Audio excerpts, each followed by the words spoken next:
começar, né, como diário, perguntando um pouco sobre a sua origem familiar, sua infância. Pudesse falar um pouco sobre seus pais, sua família. Está bem. Eu agradeço muito esta entrevista e fico muito contente por haver uma equipa que está a tentar preservar a memória das ciências sociais em Portugal e a sua evolução ao longo das últimas décadas. E eu, de facto, sinto que pertenço a essa geração que produziu e criou e defendeu as ciências sociais em Portugal.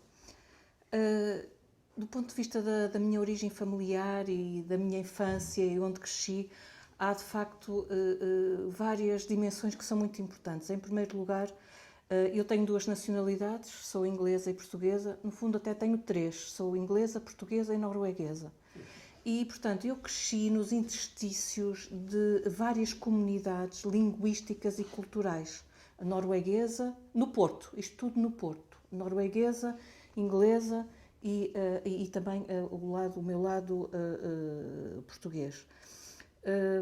Vou se calhar dizer só muito rapidamente o legado que recebi de cada uma destas comunidades, mas é preciso dizer que eram comunidades que estavam um pouco nas margens da sociedade portuguesa. Até a minha família portuguesa, como vocês vão perceber, pertencia a uma minoria religiosa, a minoria metodista, protestante, e, portanto, de facto, eu recebi um legado de comunidades que estavam nas margens da sociedade portuguesa. Isso foi importante. Portanto, a hibridez cultural, por um lado, o legado da família portuguesa, se calhar é o mais importante. As pessoas até acham que, pelo meu nome, esse legado poderá ser menos importante, mas para mim foi extremamente importante. Aliás, eu deveria chamar-me Karin Silva Wall, mas devido ao facto do meu pai ser inglês, a nacionalidade portuguesa foi-me retirada logo à nascença. Eu tive depois de readquirir a nacionalidade portuguesa. Foi uma luta, digamos, dentro da família. Aliás, ensinou-me muito sobre a condição feminina, porque a minha mãe perdeu a nacionalidade portuguesa ao casar com o meu pai, perdeu o direito de votar em Portugal, e ela era filha de pai português, e de facto ficou sem identidade cultural do ponto de vista da sociedade portuguesa. Portanto, o legado da família portuguesa é interessante, até porque eu tenho na minha secretária a fotografia, como vocês disseram que queriam perceber um bocadinho as minhas origens, tenho uma fotografia do meu bisavô no Porto. Atrás foi escrito pelo meu avô pai, portanto. Mas esta é uma das figuras principais. Bisavô materno. O avô materno, sim. Exatamente. Portanto, do lado da minha mãe, pai português, mãe norueguesa, do lado do meu pai é tudo britânico. Mas então, este meu bisavô, o Alfredo Henrique da Silva, era um humanista, era um pacifista, era republicano, um militante republicano, e teve um percurso muito interessante, porque ele nasceu numa família monoparental, pobre, no centro do Porto, e foi acolhido pelos missionários metodistas, porque ouviu cantar numa igreja no Largo, ali perto da Antero de Cantal, entrou na igreja e depois foi educado. Portanto, fez a escola pública, fez o Instituto Comercial, depois mais tarde até foi professor no Instituto Comercial, e tornou-se pastor da Igreja Metodista. Portanto, ele depois, através dessa sua profissão, desenvolveu uma série de atividades, foi vereador na Câmara do Porto, e aí desenvolveu, durante a Primeira Guerra Mundial, por exemplo, teve de tratar da distribuição do pão na cidade do Porto. Ainda tenho os cartazes, e eu aí aprendi que o pão é um bem muito precioso e que é o primeiro bem que as populações necessitam. Foi ele também que criou a Associação Cristã Portuguesa no Porto. Na igreja que ele criou depois, porque isto era uma igreja pequenina, os missionários metodistas, depois criaram a igreja do Mirante, hasteavam todos os domingos a bandeira republicana. E depois ele foi ativista, portanto, foi um dos fundadores da Sociedade Anti-Esclavagista em Portugal, com o Afonso Costa. E, através das suas ligações aos metodistas ingleses, curiosamente a Inglaterra depois entra também na minha família portuguesa, ele teve de colaborar com o Cadbury na luta contra o trabalho forçado em São Tomé e Príncipe. O Cadbury mandou um adjunto dele para a casa do meu bisavô para aprender português, e depois o meu bisavô foi a São Tomé e Príncipe com ele e fizeram um relatório. E o meu bisavô, a partir daí, escreveu um livro que se chama O Monstro da Escravatura, em 1908 ou 9, agora não me lembro exatamente. Portanto, também participou nessa luta contra a escravatura e o trabalho forçado em Portugal, nomeadamente em São Tomé. Portanto, esta é a herança que eu tenho. Era pacifista também? Era pacifista.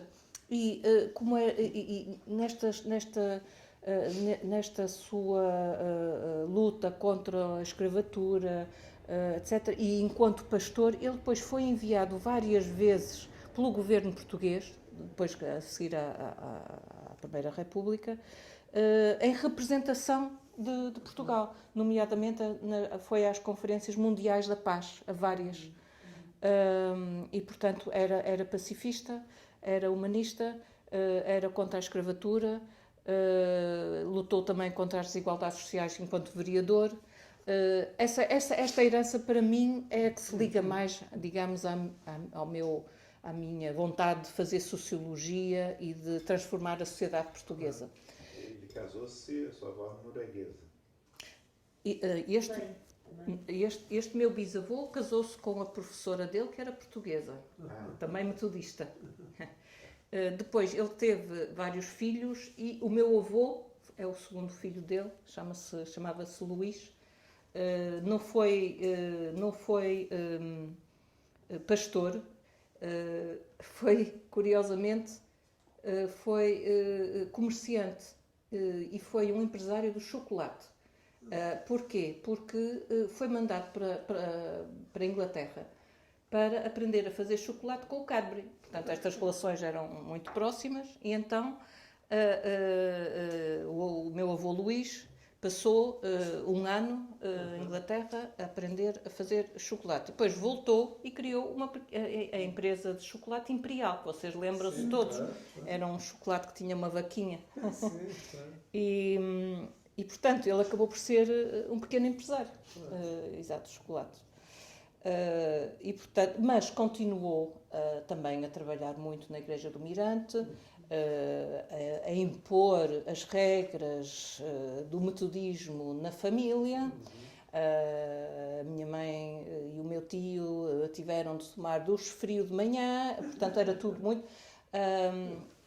Era uma família que, desse ponto de vista também, vivia de uma forma um pouco austera. No protestantismo, de facto, o indivíduo é que é o primeiro responsável pelas suas ações. Não pode confessar. Se faz qualquer coisa mal, a culpa é dele. Ou seja, nós fomos todos educados nesses princípios do rigor, da responsabilidade e um pouco dessa culpa que caía sempre sobre nós, enquanto indivíduos, quando alguma coisa corria mal. Nós é que éramos os grandes responsáveis. Portanto, não sei se respondi à sua pergunta, Celso. Estava-me a perguntar... sim. Origens norueguesas. Exato. Pronto, isto do lado da minha família portuguesa. Mas há outro aspecto que é importante, se calhar, na família portuguesa, é que depois, uma geração abaixo, portanto, não tanto o meu avô, mas a geração seguinte, ou seja, a minha mãe, a minha prima, também desse lado, devido a esta cultura de oposição, digamos, e muito republicana, eram contra o Estado Novo e isso também foi um elemento muito importante na minha infância. O meu tio, por exemplo, não pertenceu ao Partido Comunista, mas ajudou muito o Partido Comunista.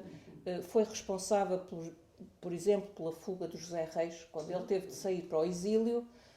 O José Reis passou várias semanas em casa dos meus avós e depois foi posto num dos barcos, que o meu avô também, entretanto, também foi agente de navegação, e foi num dos barcos do meu avô que foi para a França.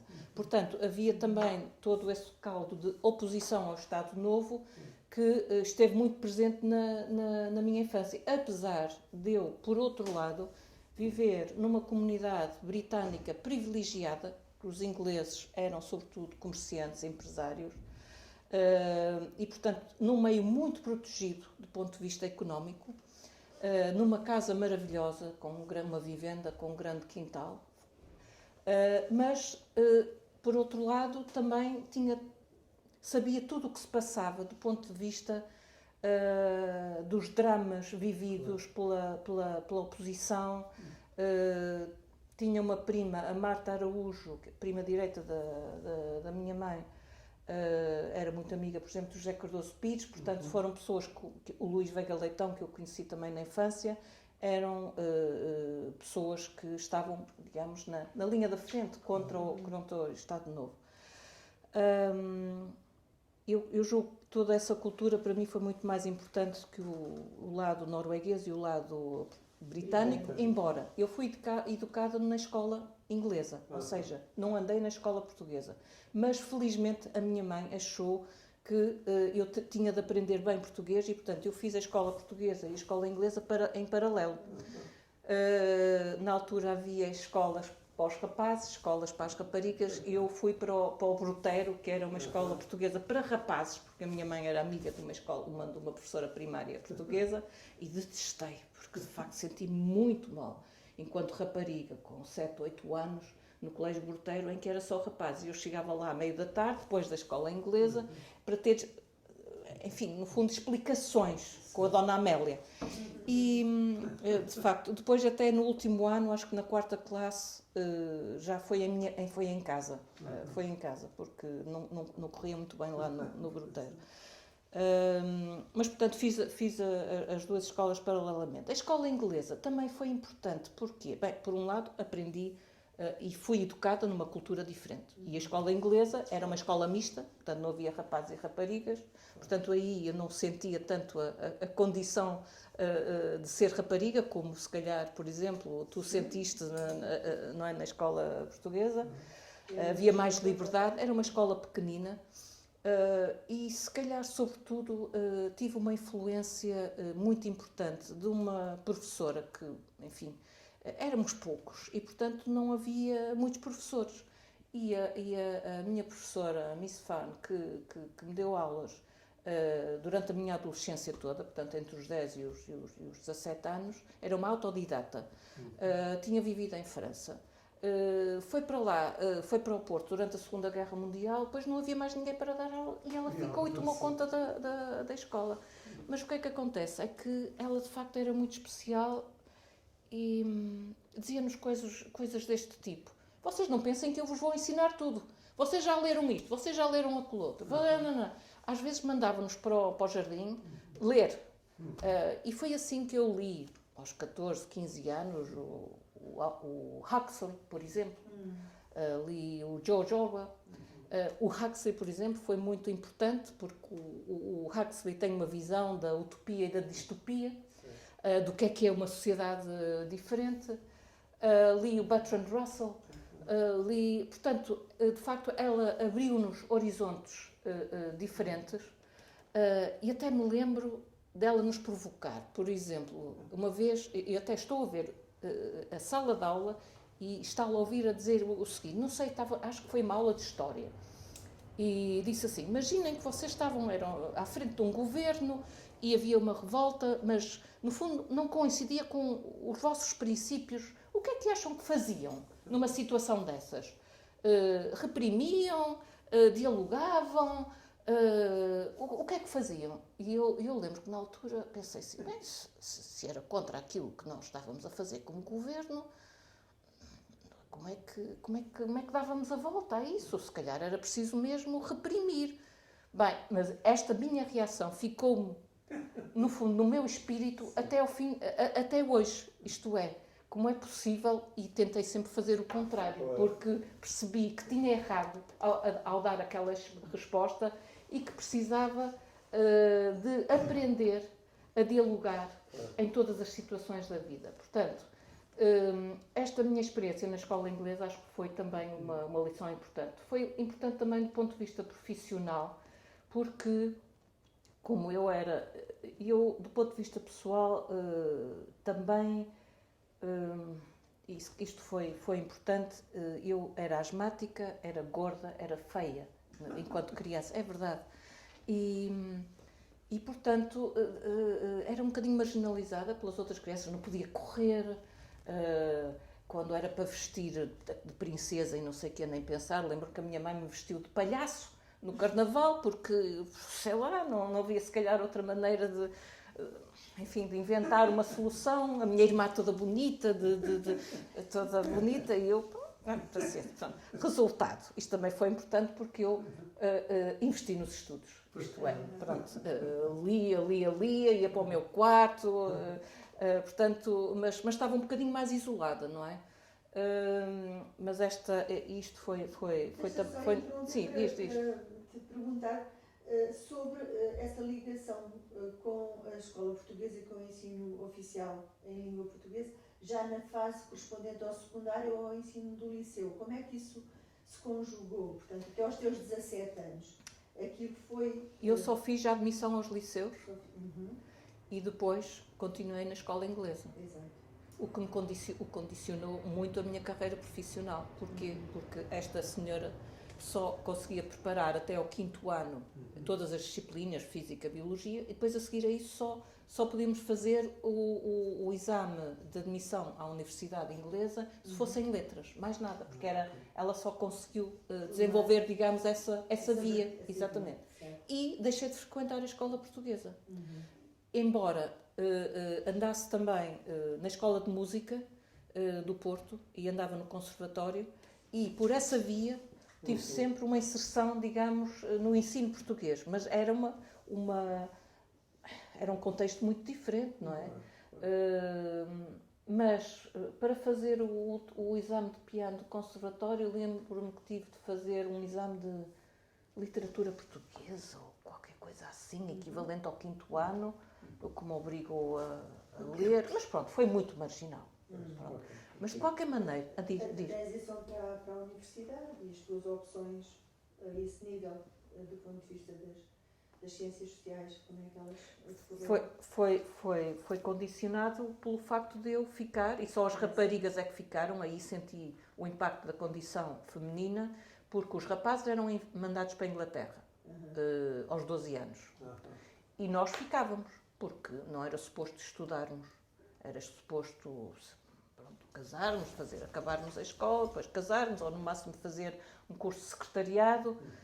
Mas a minha mãe tinha outras ambições, porque era uma mulher frustrada, porque queria ter ido para a universidade e ainda chegou a ir para a Suíça para tentar estudar em Zurique e não conseguiu. E, portanto, transmitimos sempre essa vontade de ir para a universidade. Mas eu só tinha feito letras e, portanto, as minhas opções estavam, de facto, muito afuniladas. Devido a este meu legado que eu vos descrevi, não é?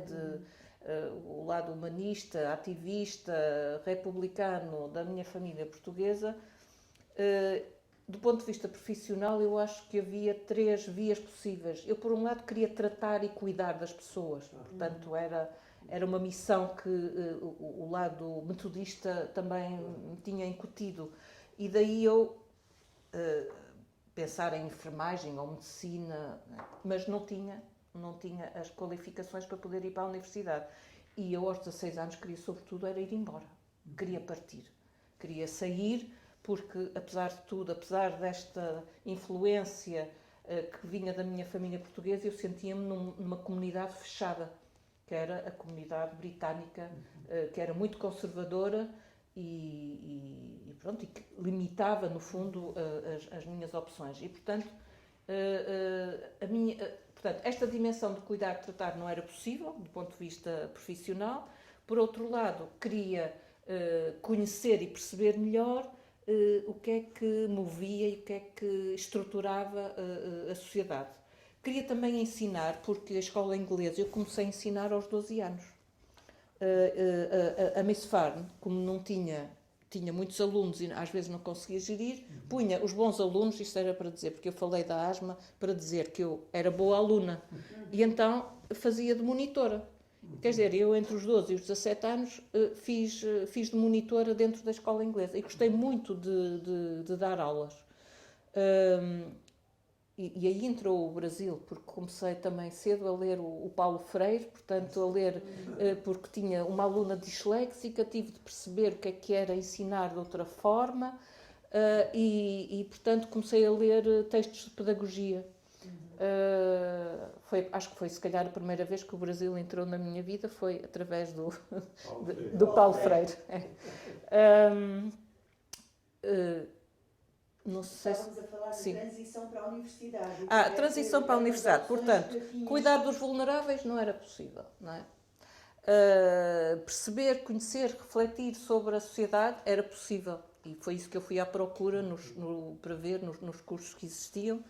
Havia outro aspecto que, no fundo, se poderia ter sido importante, que era a intervenção. Portanto, agir, mudar. Mas, claro, que nessa altura, eu acho que nem havia. Ciência política, praticamente, não era um curso muito... Ainda não tinha ocorrido o 25 de Abril, isto foi tudo antes, não é? Sim, mas claro, mas eu não podia ir para a Universidade Portuguesa.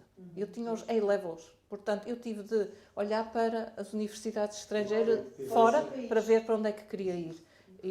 Sim, portanto, mas cá não havia, mas portanto, curiosamente eu fui logo projetada para fora. E portanto tinha muita liberdade do ponto de vista da escolha dentro das ciências sociais e das humanidades. Era o que eu podia escolher. Não queria fazer línguas, embora toda a gente me dissesse agora vais para intérprete, já tens as 3 línguas, não sei o quê, mas não era o que eu queria. Eu, de facto, queria ou este lado da intervenção social, ou o lado do cuidar dos vulneráveis, ou então conhecer e perceber como é que se poderia mudar a sociedade portuguesa, e para isso precisava de perceber melhor, digamos, a sociedade e aprender a analisar. Pronto, e foi esta segunda via que eu de facto escolhi. Portanto, quando saíste, tu foste para a Inglaterra ou foste já para a Suíça? Fui para a Suíça. Querem que eu explique porquê? Sim, para a Universidade de Janeiro. Não, é que é preciso ir atrás um bocadinho, que também tem a ver com a família. É porque isso tem a ver com a comunidade norueguesa, que estava muito ligada à comunidade alemã. Não à comunidade alemã nazi, mas à comunidade alemã que era contra o nazismo. Ou seja, havia ali uma comunidade protestante composta por suecos, noruegueses, alemães, que se juntavam. Juntavam-se até para fazer música, e as crianças, não havia escola norueguesa, mas iam para a escola alemã. Ou seja, a minha mãe e o meu tio frequentaram a escola primária alemã. A minha avó norueguesa foi estudar, como é que se diz? Foi fazer um curso de doméstica para a Alemanha. Para a Alemanha, exatamente. E houve tias minhas que casaram com alemães. Portanto, havia ali uma cultura protestante composta por estas culturas todas. E o meu tio, que era mais velho que a minha mãe, portanto, queria ir para a engenharia, e cá, na altura, o curso era de 7 anos. Entretanto, apaixonou-se. Este lado da paixão vinha do lado norueguês. Foi sempre o lado romântico, muito apaixonado. Foi sempre o lado norueguês. Mas agora não vos posso contar as histórias todas. Como é que o meu avô que emigrou para o Porto para trabalhar com o tio na indústria do vinho do Porto, depois foi para a Noruega tentar encontrar uma esposa, apaixonou-se pela minha avó no meio da rua, casaram em 3 semanas e depois voltaram. Eu ainda tenho lá o baú da minha avó, em que ela fez o enxoval em 3 semanas para vir para Portugal. Mas isto para contar o quê? Foste para a Suíça. Então, o meu tio apaixonou-se por uma menina muito católica do Porto e queria casar. E o curso de engenheiro eram 7 anos em Portugal, em Zurique já eram 5 anos. Ele sabia alemão perfeitamente, porque eu acho que ele até fez uma parte secundária na escola alemã. E então resolveu ir para o LI de Zurique fazer o curso de engenharia. Isto calhou no início dos anos 40, ou seja, ele depois até ainda esteve lá no início da Segunda Guerra Mundial. E, portanto, não viu a noiva durante vários anos. Mas criou muitas relações lá. Lá está, ele lá também conheceu pessoas como o Sá da Costa, ligadas ao Partido Comunista, etc. Bem, a minha mãe, entretanto, queria ir para a universidade, tinha feito cá a admissão à universidade, mas também queria seguir o mesmo percurso, fazer como o irmão, ir para Zurique. Foi para Zurique, mas não a deixaram frequentar a universidade porque tinha de fazer 1 ano para mais exames. Entretanto, veio passar férias a Portugal, conheceu o meu pai e casou, e portanto nunca foi fazer o curso universitário. E casou aos 22 anos. Entretanto, transmitiu-me esta vontade de fazer um curso universitário na Suíça. É preciso dizer também que, quando eu nasci, os meus pais iniciaram o processo de divórcio. Divorciaram-se aos 13 anos, continuaram a viver juntos, portanto, eu também, a minha infância foi passada numa família muito fragmentada, muito conflituosa, muito violenta. O meu pai tinha mais de 17 anos do que a minha mãe e, portanto, foi de facto terrível. Felizmente que se divorciaram, depois as coisas ficaram um bocadinho mais calmas. Mas então havia uma espécie de guerra cultural entre o meu pai e a minha mãe. O meu pai, que queria que nós fôssemos ingleses, aliás, impôs o inglês. Nós falávamos português. Eu até aos 4 anos só falava português, com a minha mãe, com a minha avó, em casa. Quando o meu irmão mais velho foi para a escola inglesa, o meu pai achou, e disseram que não falavam, o inglês não estava suficientemente consolidado. E, de repente, impôs o inglês em casa. Ou seja, tivemos de passar a falar inglês.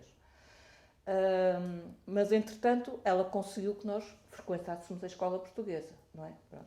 Mas quando chegou à idade, enfim, de nós irmos para a universidade, o meu irmão já estava no colégio interno, estava em Inglaterra. A minha irmã também foi para o colégio interno na Inglaterra. E eu era mais nova, as coisas já não estavam a correr nada bem, e a minha mãe impôs-se e disse, não, a Karen vai para a Suíça. Eu até queria ir para a Inglaterra. Queria ir para a London School of Economics. Achavam-me que na altura, vocês estão a ver, 68, movimento estudantil, era para lá que era importante. Mas esbarrei nesta guerra entre o meu pai e a minha mãe. Eu disse, bem, paciência, o que eu quero é sair daqui. E, portanto, tanto faz. Vou para onde me deixarem ir. Já é um grande privilégio poder sair e poder estudar. E, portanto, pus-me rapidamente a ver o que é que havia na Universidade de Genebra, porque, entretanto... porque é que eu fui para Genebra? Porque este meu tio fez engenharia na Suíça, depois tinha um grande amigo que vivia em Genebra, que era engenheiro, que também colaborou depois na Seixeron, no Porto, e estava a viver em Genebra e casou com a irmã da mulher dele. Ou seja, temos o meu tio casado com a tal noiva que ele tinha no Porto e temos o Fábio que casou com a irmã dela e que vivia em Genebra. Ou seja, a minha mãe tinha a vida facilitada porque eu já tinha um apoio em Genebra. Pronto. E, portanto, foi muito fácil arranjar um quarto e eu ter um apoio quase familiar em Genebra, o que ajudou muito porque, entretanto, eu fui em 73, deu-se o 25 de Abril, o meu pai teve problemas económicos graves na empresa, na agência de navegação que ele tinha no Porto, e, portanto, eu, a partir do primeiro ano, tive de começar a trabalhar para conseguir sobreviver em Genebra.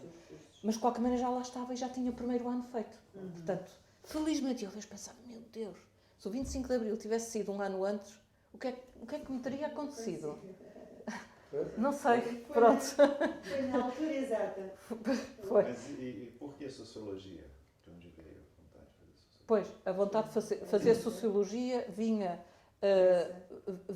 por um lado, dessa herança que eu tinha de oposição ao Estado Novo, que a minha mãe e o meu tio, no fundo, todo esse lado, eu sabia que havia ali uma luta por uma sociedade democrática, diferente.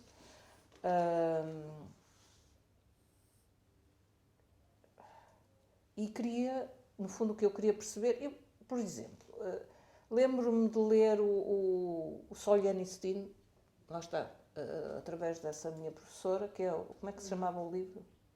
Um dia na vida do Ivan Denisovich, pronto. Esse livro, se calhar, até marcou-me muito e descrevia como é que um regime autoritário podia quebrar um indivíduo que até, porque o Solzhenitsyn até participou na Segunda Guerra Mundial e acabou num campo de concentração, em que lá está o pão outra vez. O pão era um elemento precioso. E, portanto, eu, pela via da resistência e da oposição ao Estado Novo, pela via dessas leituras que também estava a fazer, percebi que tinha de saber mais sobre regimes, sobre a estrutura das sociedades, sobre aquilo que poderia alterar. Queria perceber também porque é que havia tantas desigualdades. Ao ser criada no Porto, eu também tinha uma ligação muito forte com a sociedade rural, através dessa minha prima que morava no Douro, e eu ia para lá passar férias para uma aldeia muito pobre no Douro, de onde vinham também as empregadas domésticas para o Porto e para a minha casa, nomeadamente, e tinha um sentimento de que precisava de lutar contra a injustiça social. Aliás, eu sempre defendi as empregadas domésticas da minha casa contra a minha mãe. Era uma luta terrível devido a estes conflitos familiares. Eu refugiava-me na cozinha e até ia passar férias com a empregada doméstica para o Douro. Portanto, começou aí a minha luta contra a injustiça social. Foi tentar lutar pelos direitos das empregadas em casa. Isto é muito caseiro, mas, no fundo, a minha vontade de fazer Sociologia também vem daí. Vem da vontade de criar uma sociedade mais justa, de criar instituições democráticas, de proteger as populações mais frágeis, de ultrapassar as desigualdades sociais, o privilégio que permitia uma dona de casa como a minha mãe manipular e castigar pessoas que vinham do campo. Portanto, nasceu, enfim, nesse caldo da desigualdade e da injustiça que eu vivia na família e na sociedade portuguesa dessa época, a minha vontade de perceber como é que se podia alterar essas relações sociais, essa injustiça e regimes, no fundo, autoritários. Eu falei do livro Solzhenitsyn, mas claro que também tudo o que se passava em Portugal, se calhar, tinha ainda mais importância, não é? Saber... sei que houve, por exemplo, a revolta de março foi em que foi 60 e... Aquela de Beja, a revolta de Beja foi 66, 67... 67? Sei que... Pois, a mulher do Varela Gomes, que foi o principal líder, era muito amiga da minha prima, portanto, eu quer dizer, vivi Acompanhaste muito perto todas experiências. essas experiências dramáticas de pessoas que estavam presas também, exatamente, exiladas. Encontraste isso no curso de Sociologia de Geneve? Como era o curso? Assim, é curioso porque eu olhei para os programas e eu achei que ia chegar lá e que ia ler, por exemplo, que as minhas leituras, por exemplo, do Bertrand Russell, que era muito importante, porque eu achava que todas essas causas políticas que eu encontrei na filosofia ou na literatura, que era isso que ia ler. E fiquei um bocadinho surpreendida quando cheguei ao curso de Sociologia e tive de começar a fazer as primeiras leituras, pronto, dos clássicos, não é? Pronto, Durkheim, Weber, Marx, mas rapidamente percebi que era isso que eu tinha de fazer. Mas foi difícil. A Sociologia em Genebra, portanto, não era especialmente, quer dizer, era Paris e Londres que estavam na vanguarda. Tínhamos professores que vinham de França e tínhamos, por exemplo, o diretor do departamento de Sociologia era o Giraud, que era francês. Mas tínhamos também sociólogos suíços, mas muito ligados à sociologia francesa. Qual foi a tua pergunta, Dor? Se tinhas encontrado no conteúdo do curso de Sociologia aquilo que era a resposta para as tuas expectativas. Sim, tinha. E as tuas preocupações, encontrei, as tuas preocupações sociais. Encontrei a resposta. Basta pensar em alguns livros que me influenciaram mais nesse primeiro ano. Por exemplo, o Marx, o 18 Brumário, muito mais importante se calhar que o Capital, pelo facto de mostrar que não eram só as determinantes sociais que impulsionavam a mudança, era também todo o lado, a ação social. São aspectos do marxismo que na altura não eram muito valorizados, mas dado que a Universidade de Genebra estava um bocadinho mais ao lado, nós tínhamos se calhar mais oportunidade de olhar para o marxismo com mais liberdade. O Weber, muito importante, o Durkheim era um sociólogo francês, mas depois tinha a influência toda de, por exemplo, no primeiro ano tive o Jean Zicler. O Jean Zicler era um ativista. Era parecido até com um bocadinho, em termos de ativismo, com o Boaventura Sousa Santos. Exato. Conhecia o mundo inteiro, fazia uma sociologia de intervenção social. Aliás, ele depois foi muito criticado, porque até apoiou, de facto, regimes socialistas, entre aspas, autoritários.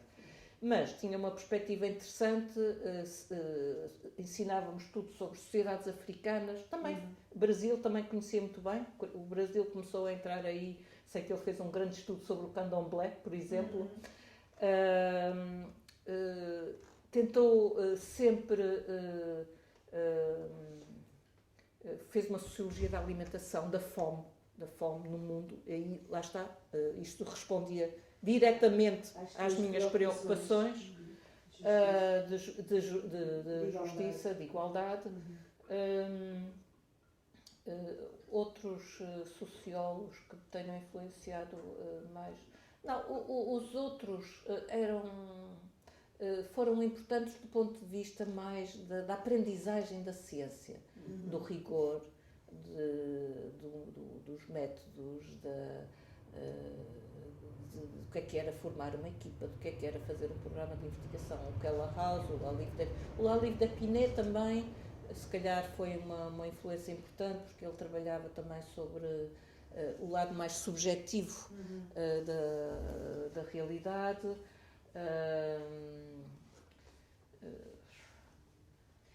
Falavas há pouco, Sim. Podemos agora passar para outra fase da tua trajetória, do segundo ano do surgimento do 25 de Abril, daquilo que foi a tua necessidade de acompanhar os estudos de trabalho profissional e de desenvolver atividades profissionais enquanto estavas ainda a prosseguir a tua licenciatura. Foi isso que eu percebi do que disseste há pouco, não é? Sim. O que é que foi a importância dessa experiência profissional e dessa combinação com os estudos e depois a continuação da tua trajetória académica? Eu comecei por fazer aquilo que sabia fazer, que era dar explicações. Não, desculpa, por acaso nem é verdade. Eu comecei, não sabia o que é que devia fazer, fui à bolsa de emprego da universidade e havia muitos pedidos de estudantes para fazer trabalho doméstico. E foi isso que eu comecei por fazer. Fui como mulher de limpeza para a casa de uma senhora de idade que precisava de alguém e, no fundo, ter uma estudante a fazer limpeza em casa era uma maneira barata de arranjar alguém para fazer o trabalho. E de facto foi terrível porque eu acho que cumpria bem a minha função, mas limpava bem a casa, mas ela tinha uma estudante a viver lá em casa dela e comecei a conversar com a estudante, não é?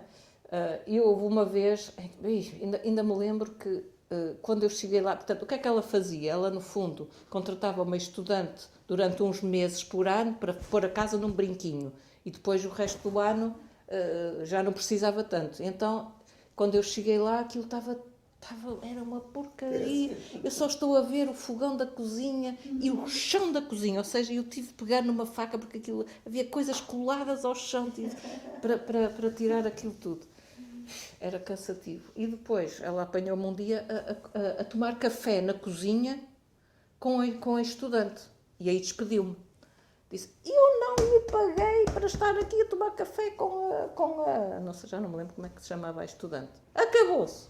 Eu também já tinha feito a maior parte do trabalho, já tinha a cozinha, já tinha tirado aquilo tudo. Pronto. Mas eu, a partir daí, disse, não, se calhar vou tentar ganhar mais e fazer outro tipo de trabalho, alguma coisa que eu faça. Inscrevi-me numa associação, a Associação des Jeunes Professeurs, não sei, que davam explicações. Pronto, e passei a ter ao fim da tarde a dar explicações a meninos suíços em inglês. Era inglês. Pronto. E foi isso, sobretudo, que eu fiz. E depois comecei. No segundo ano foi uma coincidência, isto é, por um lado, queria perceber melhor o meio imigrante português. Portanto, que na altura, nos anos 70 não havia muitos, mas já havia muitos portugueses que imigravam para a Suíça. Tinha pensado fazer a minha tese de licenciatura, na altura fazíamos, como aqui se fazia também, uma tese baseada em trabalho empírico. E pensei que talvez fosse importante fazer sobre mulheres imigrantes em Genebra. E então sabia que havia uma associação portuguesa de imigrantes, então fui lá ter. E quem é que encontrei lá? O Zé Mariano e a Lucília, que estavam a pensar criar também, dar aulas a imigrantes portugueses. Entretanto, não foi na associação, foi na Universidade Operária de Genebra que criámos esse núcleo de ensino para imigrantes portugueses. Pronto, mas eu estive lá desde o início. O Zé foi o meu marido a seguir e foi ministro da Ciência em Portugal durante muitos anos. A educação de adultos, isso juntava com as suas leituras de Paulo Freire? Sim, claro, aí foi muito importante também. Foi essa fotografia que eu trouxe da UOG.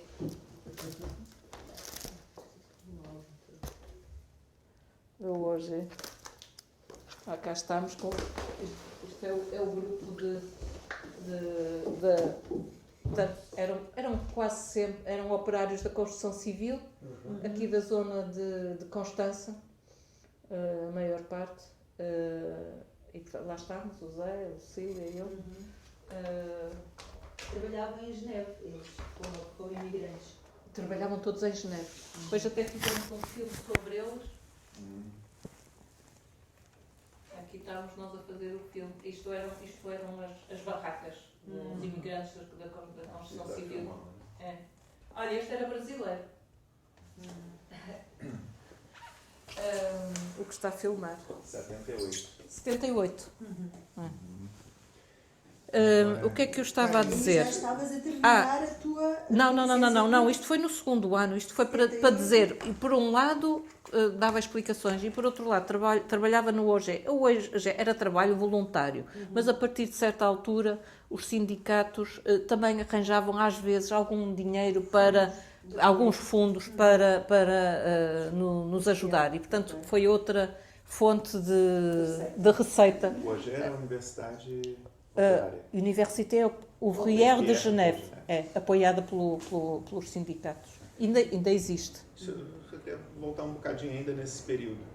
Você se referiu ao 25 de abril, né, os problemas financeiros que causou o seu pai e também a você lá. Mas como é que você acompanhou à distância essa transformação em Portugal? Acompanhei mal porque vim cá a seguir ao 25 de Abril, vim a Portugal passar férias.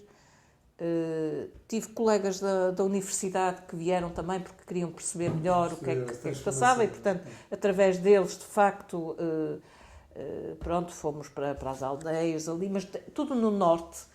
E o que se passava, digamos, em termos de transformação, acho que era sobretudo no sul, era Lisboa, ou seja, eu acho que nessa altura estive um pouco ao lado de tudo o que se passava, não acompanhei de uma forma profunda. O Zé Mariano não, por exemplo, o Zé Mariano estava exilado em Paris e pura e simplesmente veio para cá viver quase 4 meses, mesmo no meio do doutoramento. Mas eu não tinha ligações nem ao meio estudantil, nem ao meio operário em Portugal, um bocadinho através da minha família, portanto não estava, quer dizer, andei a ver um pouco o que é que se passava, mas acho que acompanhei mal, nesse primeiro ano a seguir ao 25 de Abril. Não estava inserida para poder, nos processos da altura. Desse ponto de vista foi pena eu não ter estudado em Portugal, não é? Porque aí teria feito uma transição. Também muito importante e interessante, não é? O seu trabalho de licenciatura, então, tem uma noção sobre imigrantes portugueses na Suíça? Mulheres imigrantes portuguesas na Suíça, sim, que trabalhavam. Por que as mulheres em particular? Havia homens também imigrantes? Havia. Eu acho que nessa altura já era, digamos, a vontade que eu tinha de mudar a condição feminina. Portanto, para além de querer criar uma sociedade mais justa, também queria uma sociedade mais justa para as mulheres. Apesar de tudo, eu acho que não sofri na pele, digamos, pelo menos durante a infância e a adolescência, não fui muito castigada desse ponto de vista, não é? Mas sabia que era preciso mudar. E portanto aí acho que a minha vontade de trabalhar sobre as mulheres e sobre a imigração. A imigração também, se calhar, porque estava ligada ao OGE, queria trabalhar... Foi uma maneira também de perceber, estando na Suíça, perceber Portugal. Não sei, porque é que as pessoas estavam a ir para lá? De onde é que vinham? Porque é que tiveram de sair de uma sociedade rural, paupérrima, que estava em vias de transformação, mas não estava na via de transformação que devia ser aquela de uma sociedade democrática. E, portanto, foi uma maneira de me ligar a Portugal, através da OGE e através do primeiro grande estudo empírico que fiz na minha tese de licenciatura. Esse estudo empírico envolveu o quê? Entrevistas. Entrevistas biográficas, sim.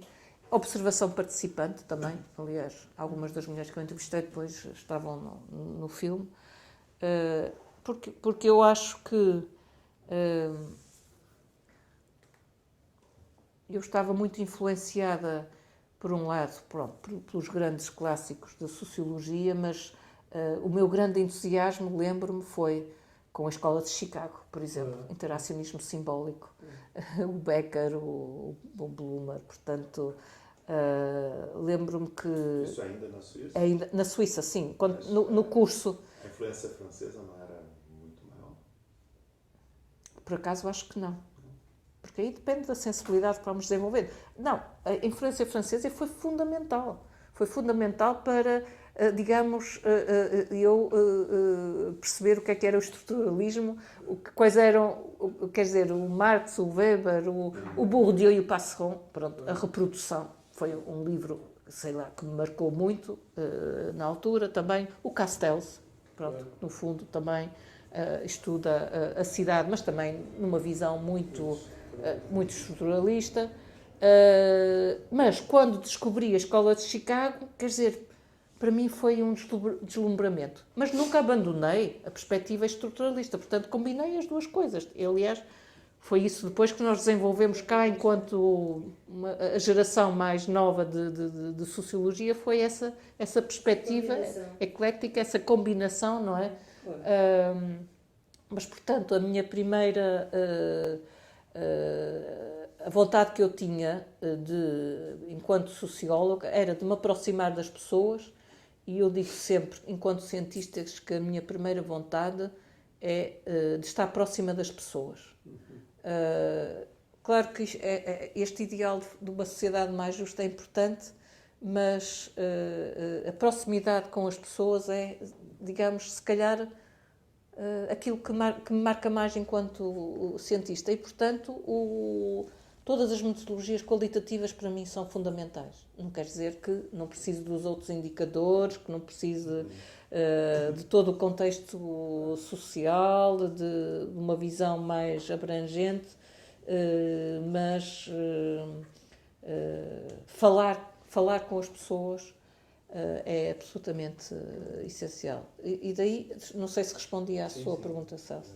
E terminaste a tua estadia na Suíça, ou pelo menos os estudos com a licenciatura, com essa tese sobre mulheres migrantes, mas não deixaste o tema e deste-lhe continuidade alguns anos mais tarde em Portugal. Sim. Queres falar um pouco dessa transição? Não sei se do regresso a Portugal, que era justamente o que eu ia perguntar. Pois o regresso não foi imediato, porque, portanto, eu fiz a licenciatura depois, mas só terminei a tese de licenciatura, como eu estava a trabalhar ao mesmo tempo. Entretanto, fui trabalhar para uma empresa de estudos de mercado, porque aí, no terceiro ano, comecei a precisar mesmo de mais dinheiro. E, portanto, trabalhava de manhã e depois, de manhã, a certa altura, acho que foi quase a tempo inteiro. E tive de fazer um estudo de mercado. Também isto estabeleceu uma ligação. Quiseram que eu fizesse estudos de mercado sobre temas portugueses. Lembro de estudar o mercado da carne em Portugal. Adoraram o meu estudo. Queriam que eu ficasse lá a trabalhar. Mas eu disse, não, eu quero ir para Portugal. Portanto, essa ideia da missão de vir para Portugal para mudar Portugal esteve sempre na minha... Nem passou pela minha cabeça, como passa hoje pela cabeça dos jovens que estão, ou pela minha filha que está neste momento na Suíça, que é ficar lá. Pronto, não. O objetivo era voltar para Portugal, sempre. Você já era casada com o José Mariano? Não era. Não, o Zé Mariano era casado com a Lucília. que aliás, que em Genebra estudou pedagogia e psicologia. E, portanto, nós trabalhávamos os três na UOG. Trabalhávamos os três. Eu, aliás, era muito amiga da Lucília e ainda sou ainda. Mas o regresso. E o regresso. Portanto, atrasei a vinda, porque atrasei um pouco a tese. Estiveste a trabalhar? Estive a trabalhar. Aliás, a certa altura já tinha dito, entretanto, primeiro tive um quarto lugar, depois arranjei um estúdio, já tinha dito ao proprietário que ia sair, mas ainda demorei mais 6 meses. Portanto, isto foi em 78. Uhum. Foi, 78.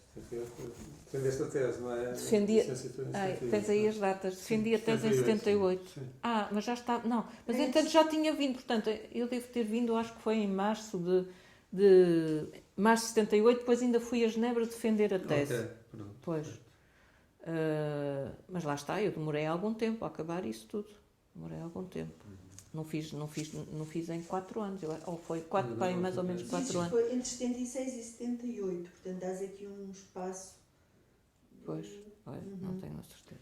Mas, Ok. Mas então voltaste para Portugal. não, eu não queria voltar para Portugal Uhum. sem ter um emprego. Porque não queria voltar para o Porto, não queria voltar para a casa dos meus pais, nem pensar, não é? E, portanto, tinha de ter um emprego. Entretanto, o Zé e a Lucília voltaram para Lisboa e foram trabalhar para a Direção-Geral da Educação de Adultos. Lá está a nossa ligação Sim, sim. à educação de adultos. E, portanto, o meu primeiro emprego foi trabalhar na Direção-Geral da Educação de Adultos. Portanto, eu vim e fui também trabalhar com eles para a Direção-Geral. Porque tinha estado lá um grande amigo deles, o Alberto Melo, à frente. Entretanto, estavam o Lucas Estevão, mas queriam fazer um inquérito a todas as associações ligadas à educação de adultos. E foi aí que eu entrei. Estive a fazer esse inquérito, portanto, a entrevistar todas as pessoas ligadas à educação de adultos e que trabalhavam em associações nessa altura. Pois isso em 79, não é? Não. Foi em 79. Isso foi 79, a direção. Tenho ideia que é 79. Sim, janeiro a junho de 79, Direção-Geral da Educação de Se é que Adultos. está correto. Então não é? foi isso. Sim. Ah. Mas depois houve uma transição para o ensino na universidade. Pois, portanto, a minha ideia era essa, era tentar passar para a universidade. Uhum. Entretanto, o meu primeiro trabalho não foi no ISCTE, eu comecei por trabalhar na Universidade de Lisboa, na Faculdade de Psicologia, Uhum. que precisavam de um sociólogo para dar Sociologia do Trabalho na Psicologia Organizacional. Ainda estava a ser criada, ainda não havia o edifício novo, funcionava na cave da Faculdade de Letras, aqui, ali. Mas o meu regresso a Portugal, por um lado, foi interessante porque eu vim para Lisboa, não conhecia nada em Lisboa, portanto, isso foi um desafio, mas por outro lado foi muito difícil porque estava muito sozinha, ainda não estava integrada, enfim, no meio profissional.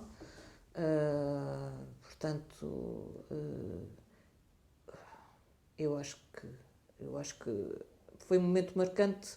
O regresso foi um momento marcante, como para todos os exilados ou imigrantes, não é? Regressar, o regresso é muito difícil. Portanto, tu vieste para Portugal, mas não regressaste ao local onde tinhas crescido e, Não. portanto, estavas de Vieste para alguma Lisboa, maneira não é? desenraizada. Estava desenraizada. Como é que tu tiveste este acesso a este emprego?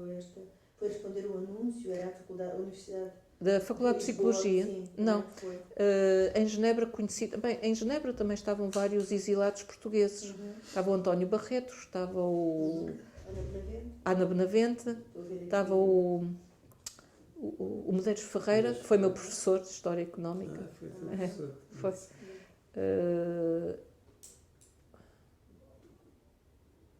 Mas, portanto, essas pessoas voltaram também para Não, foi por isso que eu pensei, Genebra. Estava uma Isabel Empis, que estava a estudar, a fazer Psicologia, que era muito amiga, que eu conhecia através do Eurico Figueiredo, psiquiatra, que também estava lá. E ela voltou para Lisboa e foi dar aulas para a Faculdade de Psicologia. Entretanto, soube que precisavam de um sociólogo para dar essas aulas e disse-me, e eu fui falar com... Mas fui como assistente convidada. Durante Logo um ano. depois do ISCTE. E depois abriram um concurso... Logo em seguida, logo ISCTE. depois, Sim, sim, logo. Felizmente abriram um concurso no ISCTE, porque eu não gostei nada de estar na Faculdade de Psicologia. E fui entrevistada pela Filomena Mónica, que estava lá na altura, e o Robert Rowland. E pronto, e Era fiquei. também para a Sociologia de Trabalho já nessa Era para altura. Sociologia de Trabalho também. Portanto, era uma Foi a área. primeira cadeira que tu lecionaste no Sim, ISCTE. sim, durante vários anos. Não era uma área que eu tivesse trabalhado muito, nem na licenciatura, portanto tive de estudar muito. O David Miranda ajudou-me muito na altura, tinha uma biblioteca enorme de Sociologia de Trabalho. O João Freire também, portanto, ajudaram-me nesse percurso, porque o curso de Sociologia em Genebra, o objetivo não era conhecer todas as áreas de Sociologia, era uma formação de base e era ensinar a fazer investigação. Não era cobrir todas as áreas da Sociologia. Diz. Cruzaste com a Ana Nunes de Almeida enquanto estavas em Genebra? Cruzei-me ou com a Ana em Nunes de Genebra? Almeida e com a Madalena, mais com a Madalena do que com a Ana. Sim. A Ana passava lá muito pouco tempo, ou seja, eu de facto enraizei-me em Genebra, ao ponto de ter um choque cultural quando cheguei cá. A Ana fez Sociologia, foi para Genebra, eu creio, agora estou a dizer isto, mas não sei, ela se calhar não pensa assim, mas tínhamos a sensação que ela estava lá durante o período das aulas, depois desaparecia. E depois vivia em casa da... Como é que ela viveu? Tia, não? Da tia, sim. uma tia. E também esteve numa residência. Teve numa residência, mas não ela- participava muito da vida estudantil lá, na faculdade.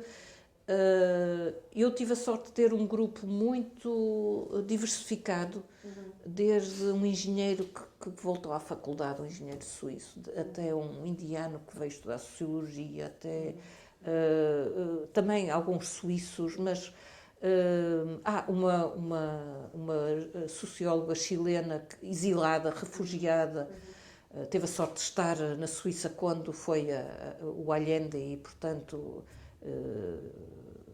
estava lá. Portanto, eu tinha uma rede muito interessante de pessoas. Isso também ajudou-me, de facto, a criar raízes lá.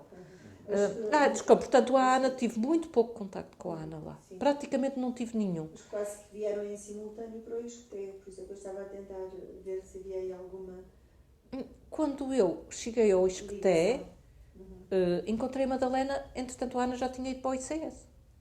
Ou seja, eu Não coincidiste, não coincidi com a Ana no início. Muito mais tempo no E depois fiquei no ISCTE. Na Suíça tive mais contacto com a Madalena Matos, de facto. Quer dizer, foi ela que vi durante várias vezes e com quem falei. Entretanto, decidiste, obviamente, fazer a tua carreira, fazer uma tese de doutoramento, alguns anos seguintes, não é? Eu fiz a tese de licenciatura com o João Kellerhaus, depois vim para o ISCTE, aí aquilo que eu diria que é a primeira fase da minha carreira é esse primeiro período enquanto assistente, ou seja, quando entrei para o ISCTE. A entrada para o ISCTE foi um momento marcante, de facto. Foi aí que eu disse, estou no sítio certo, é aqui que eu quero estar. É aqui que vou ajudar a desenvolver as ciências sociais, que vou fazer investigação, que vou ensinar. Senti-me bem, era ali que eu queria estar. E não no ICS, que o ICS era, na altura, visto como um pouco um núcleo elitista, não é? Por todos nós. Era ali que eu queria estar. Estávamos em 1980. Exatamente, 1981. eu acho que foi. 80, assistente estagiário. Assistente estagiário. Portanto, foi essa a primeira fase, os primeiros 10 anos da minha carreira, não é? Já tinhas casado nessa altura? Eu vim para Lisboa, fui viver para os primeiros 2 anos, portanto, não vivi sozinha, portanto, só comecei a viver com o Zé Mariano em 82, creio que foi. A Catarina já nasceu um bocadinho mais. A Catarina só nasceu em 84. Agora, Karen, como é que foi a passagem da sociologia do trabalho para a sociologia da família? O facto de ter trabalhado sobre mulheres imigrantes obrigou-me a olhar para a sociedade rural portuguesa. E, portanto, quando eu cheguei a Portugal, do ponto de vista da investigação, o que eu queria fazer era perceber esse grande laboratório que estava em transformação, que era a sociedade rural portuguesa. Ou seja, eu, no fundo, fui conduzida, porque era preciso dar aulas de sociologia de trabalho, havia uma fala, e gostei muito. Gostei muito porque sempre me interessei muito, por exemplo, no movimento operário, foi uma das cadeiras que gostei mais na Universidade de Genebra. Havia um professor que fez a cadeira do movimento operário, que era fantástico, e, portanto, interessava-me. Ainda hesitei um bocadinho. De facto, fiquei com esta vontade de perceber a mudança e a transformação da sociedade portuguesa através da sociedade rural. Tive esta primeira introdução através das mulheres imigrantes que vinham de uma sociedade rural e, quando cheguei cá, curiosamente, a Comissão da Condição Feminina pediu-me também para fazer um trabalho para a Unesco sobre as mulheres que ficavam cá, ou seja, cujos maridos imigravam. Que é o meu primeiro livrinho, que é o estudo sobre a situação das mulheres que ficam no país de origem. Portanto, era a outra face da imigração. E o protagonismo das mulheres na família e no campo, ou seja, eram mulheres que ficavam nas aldeias e que tinham de tratar do campo, das crianças, de tudo, quando, por vezes, durante muitos anos, quando os homens estavam fora. Isso, no fundo, obrigou-me a olhar para a família na sociedade rural.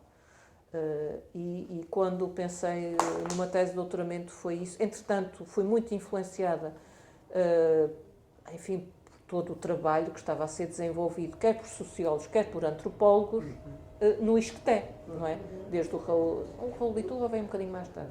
Mas o Brian estava a trabalhar sobre o Brian O'Neill. Na altura, a sociologia não estava muito separada da antropologia no ISCTE.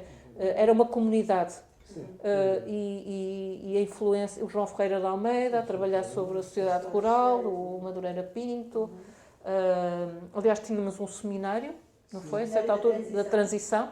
Isso era com o Raul Liturra, não é? Com o Raul Liturra, mas pronto, queríamos. Sim, mas com esse grupo todo. Com esse grupo todo. Ou seja, os anos 80 foi uma década em que houve condições para fazer trabalho de campo em Portugal. Porquê? Por um lado, já tínhamos um pequeno grupo de pessoas, nomeadamente no ISCTE, interessadas em perceber a mudança, a transição, tudo o que se passava. Por outro lado, havia e este foi outro fator importante, sentíamos que havia uma grande falta de informação sobre tudo o que se passava. Quer dizer, tivemos de perceber a sociedade portuguesa quase a zero. Não, tínhamos trabalho na área da geografia humana, no Orlando Ribeiro, tínhamos o trabalho de etnografia dos etnógrafos, mas, enquanto sociólogos, nós, no fundo, sabíamos que tínhamos de trabalhar praticamente do zero. É verdade que fizemos monografias aprofundadas, também porque sentimos a necessidade, havia a tradição das monografias, não é? Que vinha da etnografia também, mas havia a necessidade de mergulhar na sociedade rural para conseguir perceber o que é que se passava. Portanto, a inspiração para para dar esse mergulho, para mim, veio através dos estudos sobre as mulheres imigrantes lá e cá e sociedade rural, mas achei que era importante, havia uma discussão enorme na área de História, Antropologia e Sociologia na altura, sobre o que era a família no passado, em Portugal.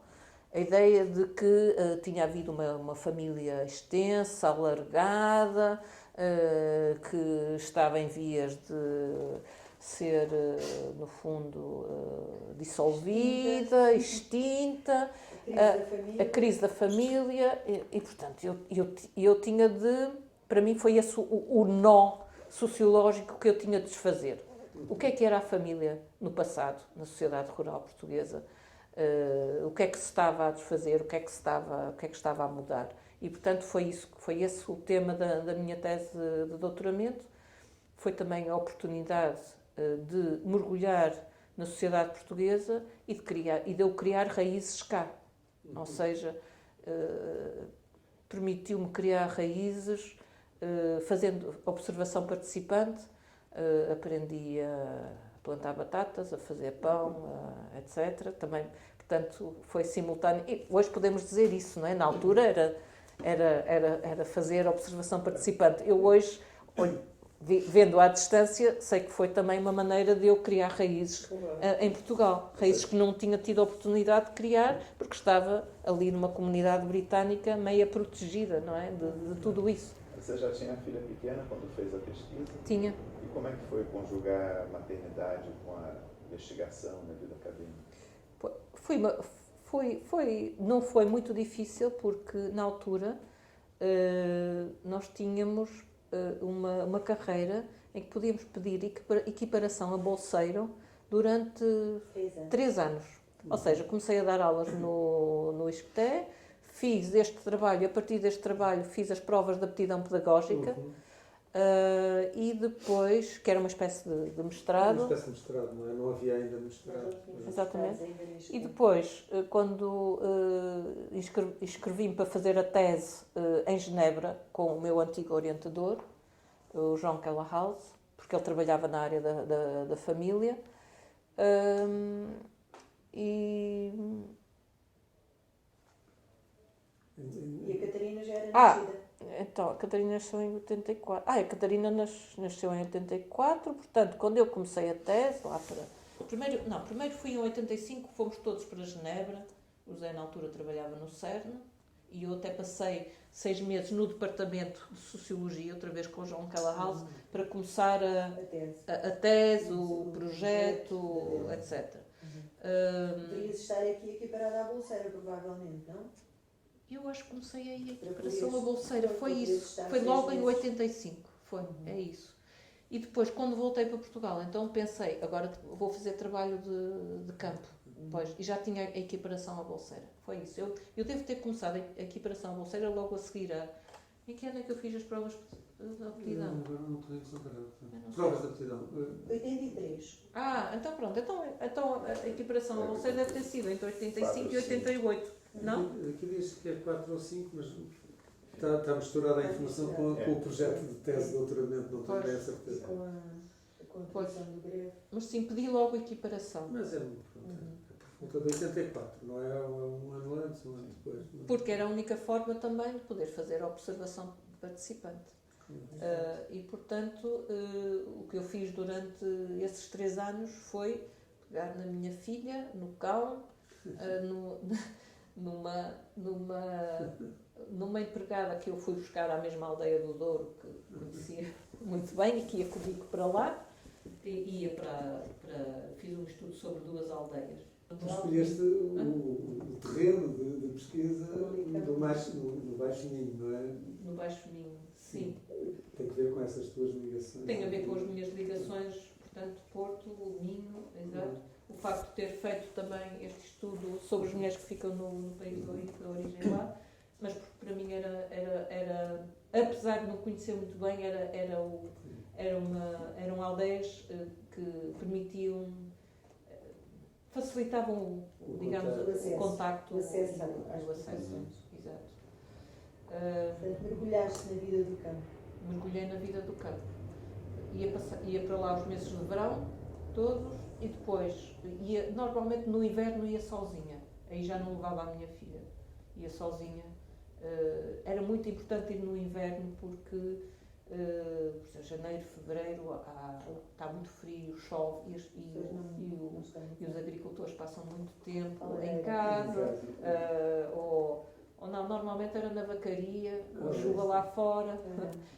Mas dava muito tempo para falar, para estar com as pessoas.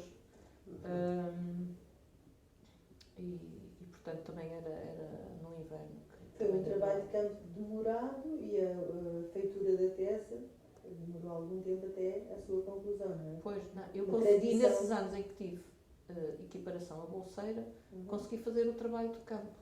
Só que depois, para escrever, E a dar aulas. E dar aulas ao mesmo tempo. Portanto, quando regressei ao trabalho foi muito mais complicado.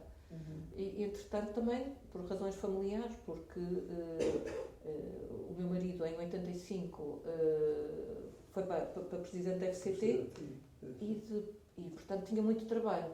E disse-me logo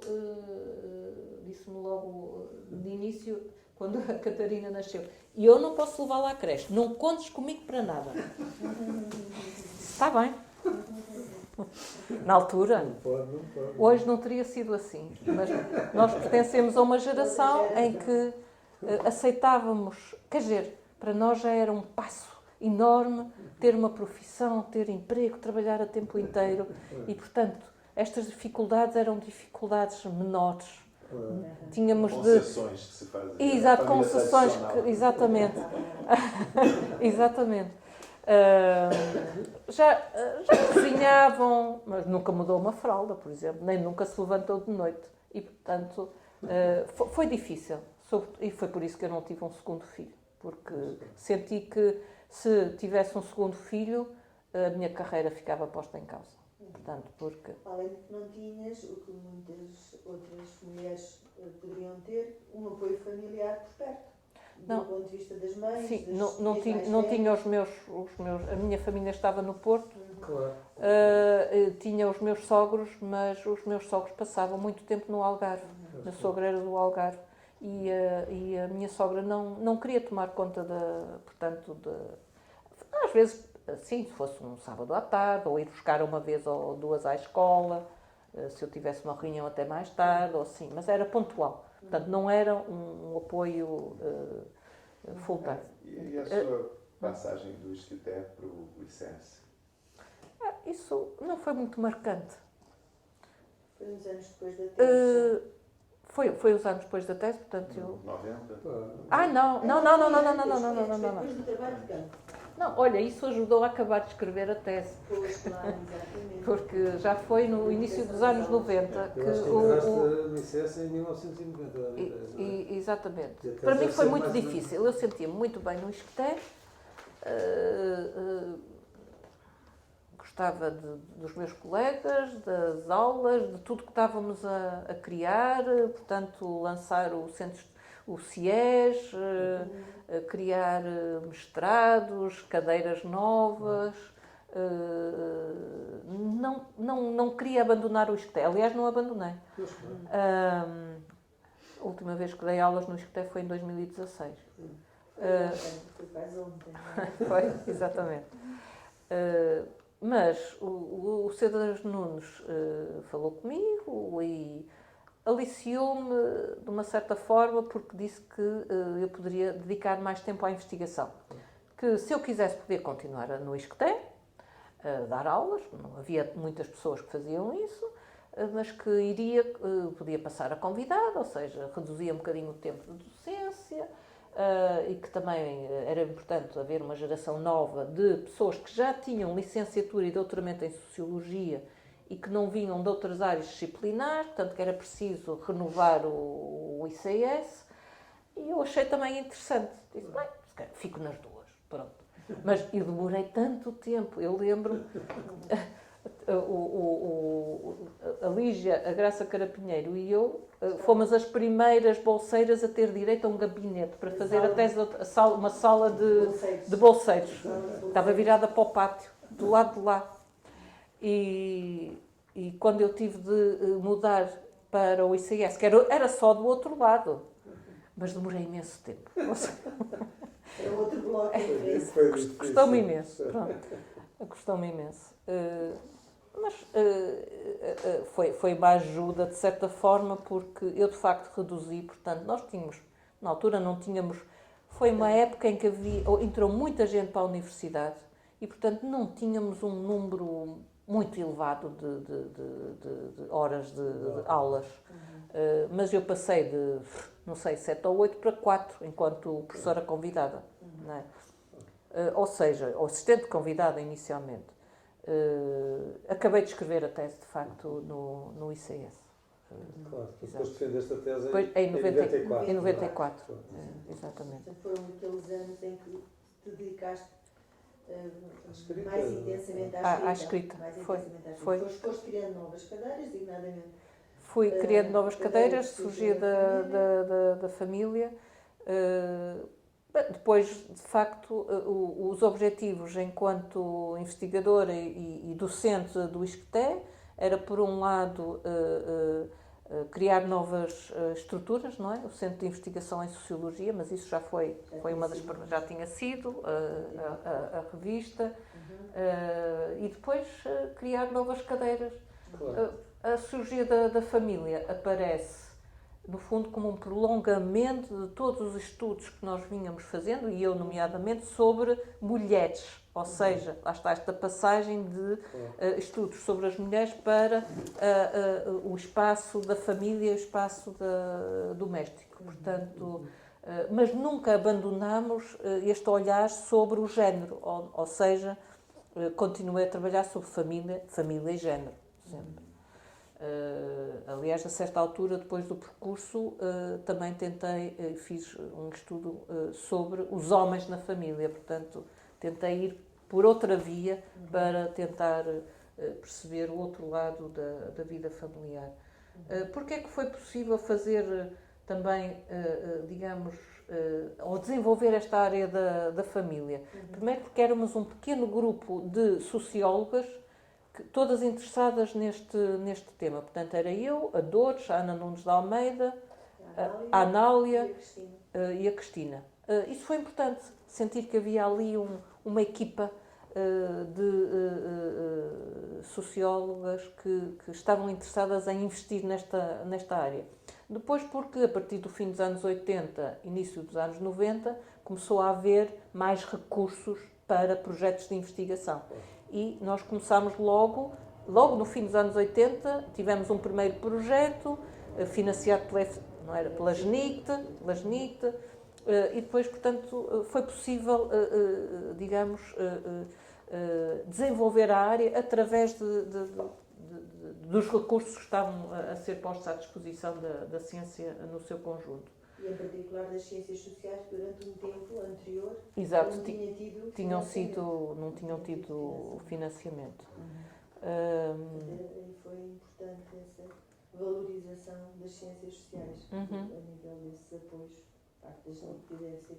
Exato. Portanto, esses dois fatores foram importantes. E depois, talvez, um terceiro fator também foi importante, foi a nossa ligação a redes europeias e internacionais.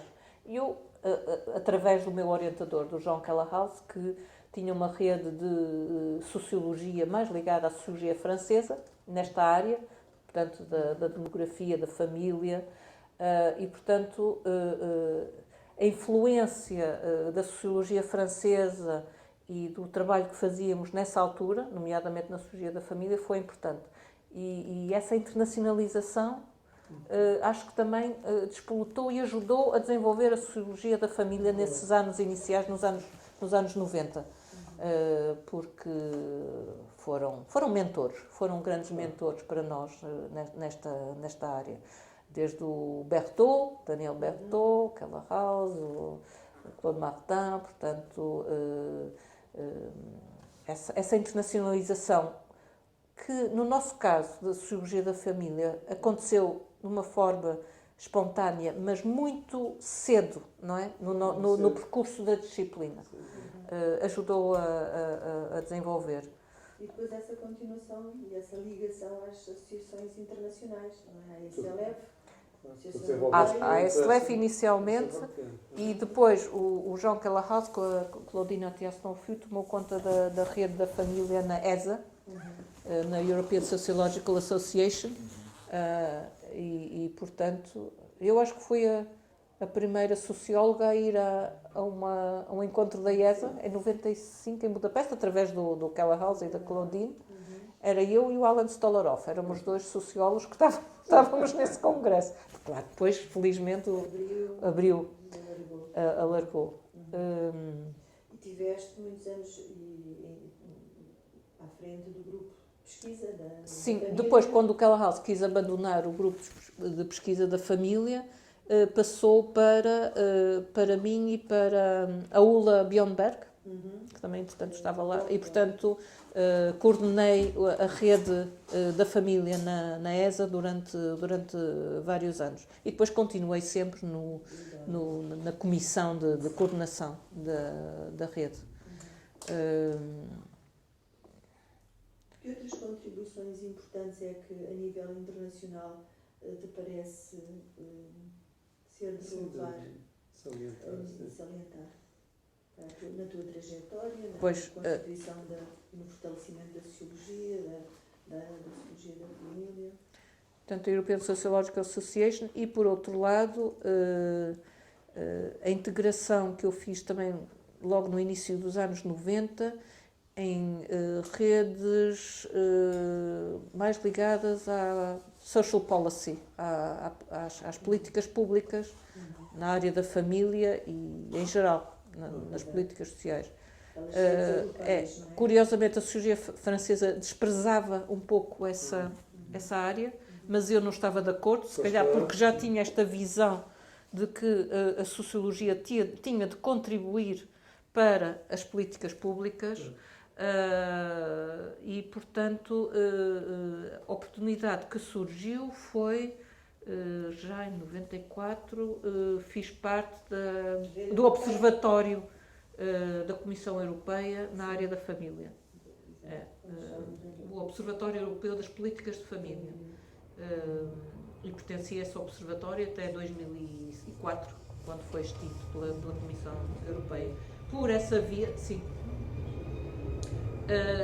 Por essa via tive contacto com, sei lá, pessoas, sobretudo no Reino Unido. Aí voltei, passei a conhecer muitas pessoas no Reino Unido, desde a Jane Miller, por exemplo, que era da área do Social Policy, da Universidade de Bath, pessoas do LSE, a Universidade de Leeds. Portanto, aí as minhas redes de repente alargaram-se, saí do espaço mais francófono e liguei-me mais, digamos, ao espaço europeu e anglófono também.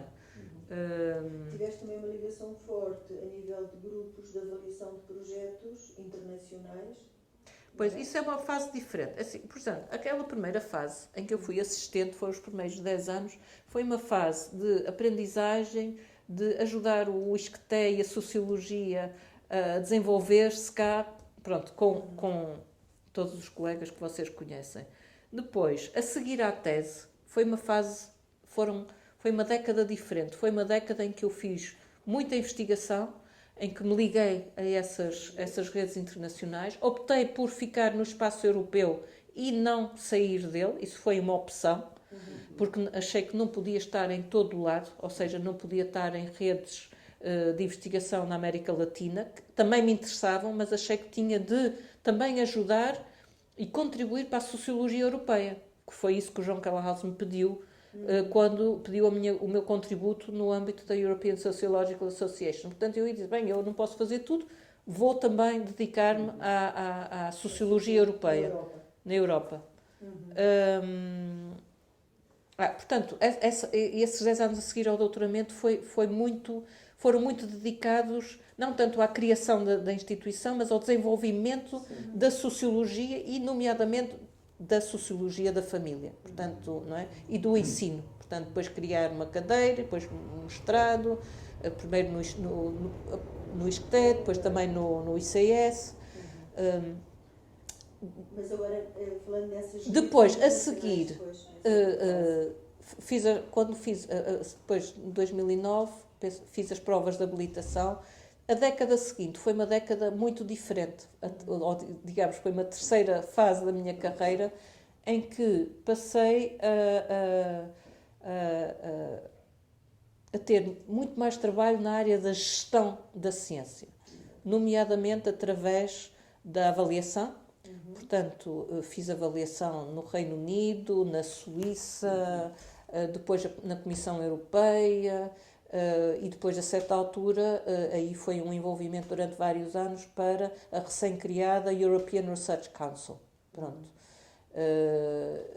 Portanto, por um lado, a avaliação. Por outro lado, coordenação de projetos e não tanto participação. Portanto, Tive de coordenar vários projetos também nessa altura. Tive um grande projeto com tu também estiveste envolvida, que foi sobre as trajetórias e as redes familiares. Tinha tido em 99 também um projeto FCT que envolveu aquele inquérito à família em Portugal. Portanto, foi uma fase diferente da carreira, em que por um lado tinha coordenação de projetos e tinha uma equipa consolidada, mas já consolidada, e por outro lado comecei a entrar de uma forma mais intensa na gestão da ciência. E nessa parte da avaliação foi muito importante nós conseguirmos chegar a recursos internacionais para financiar a pesquisa em Portugal também, não é? Sim. Portanto, isso de alguma maneira cumpre o teu compromisso de valorização da sociologia europeia e também da portuguesa. Pois, todo esse investimento nas redes europeias permitiu depois a participação e a coordenação de projetos já internacionais e não só nacionais. Exatamente. Como, por exemplo, um grande projeto financiado pela Comissão Europeia, que foi o Family Platform, que éramos 23 organizações, algumas da sociedade civil, outras académicas. Foi um projeto que durou vários anos. Portanto, sim, se permitiu também passar a investigação para um patamar diferente em termos internacionais. Posso dar um salto agora? Sim. Então, na atualidade, tu, além de tudo mais, és a diretora do ICS, não é? Como é que se dirige uma grande instituição de investigação no mundo contemporâneo, na área das ciências sociais, as tuas reflexões, de certeza, muito aprofundadas, não é? Enfim, uma breve reflexão sobre isso, se quiseres fazer, não é? Pois. Eu, a nível tive vários, digamos, coordenei vários processos a nível internacional. A nível nacional, curiosamente, se calhar por eu ser um pouco estrangeira, por exemplo, aqui no ICS não havia uma grande apetência para que eu tomasse conta de nada, porque, sim, tudo bem, a internacionalização, faz excelente trabalho de investigação, mas, sincero, aliás, houve uma vez um comentário, por eu ser a representante portuguesa na Comissão Europeia para o Observatório, mas podiam pôr uma pessoa mais portuguesa, Pronto. Portanto, apesar de tudo, eu fui... nunca tive uma grande apetência, enfim, pela direção, nem pelo poder, porque sempre achei que nós fazíamos muito trabalho se fizéssemos um bom trabalho a um nível intermédio. E que a ciência precisava muito de pessoas que fossem capazes de coordenar bem uma equipa, de criar relações de trabalho excelentes, de ensinar bem, de ter alunos de doutoramento que sentiam que o orientador estava envolvido no trabalho que estavam a fazer e, portanto, o meu investimento era sobretudo a esse nível. A certa altura tomei conta da imprensa de ciências sociais. Trabalhei durante muitos anos na análise social com o António Barreto, que me ensinou, de facto, a gerir bem os processos dentro de uma equipa a esse nível. Coordenava uma equipa, depois criei o Observatório da Família aqui no ICS, mas pronto, eram postos de direção intermédios. E este desafio de tomar conta do ICS foi um desafio que me foi proposto e que eu aceitei porque percebi que o ICS precisava de mim, que a sociologia portuguesa precisava de mim e que eu podia dar um contributo. E o que é que achas que, de facto, além daquilo que são as necessidades atuais, que podes, de algum modo, ser tu a dar esse contributo e tomei conta do Instituto numa fase muito complicada da ciência em Portugal.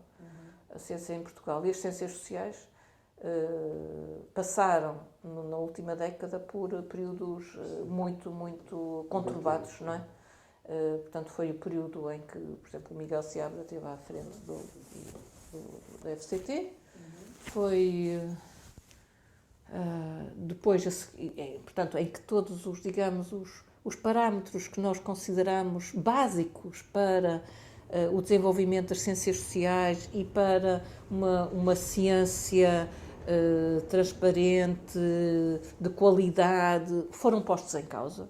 Portanto, criou-se muita instabilidade no financiamento, instabilidade nos parâmetros de avaliação, incerteza do ponto de vista dos recursos humanos, porque perdemos recursos humanos na universidade, nos centros, pessoas com, enfim, estatutos precários, e, portanto,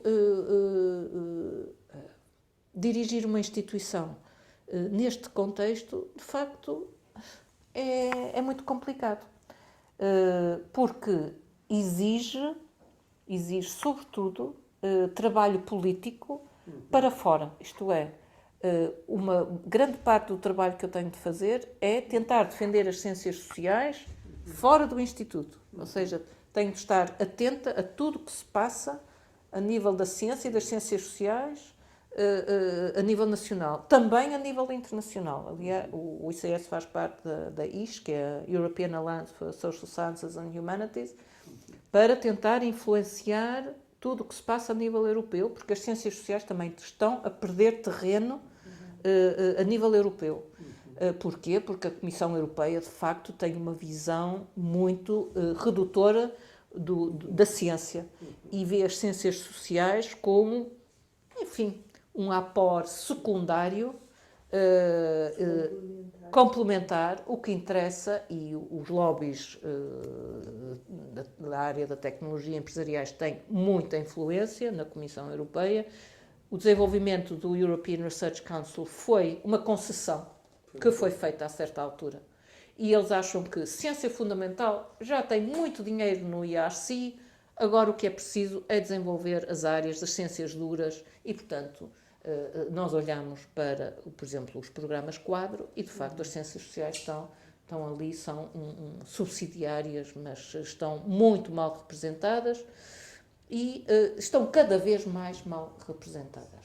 Infelizmente, por exemplo, agora o próximo programa quadro, o programa Horizonte, fizemos lobbying junto do Parlamento Europeu, fizemos o comissário da ciência, não teve grande impacto, pelo contrário, até havia 2 clusters importantes neste momento, só há um, e a ciência e sociedade praticamente também foi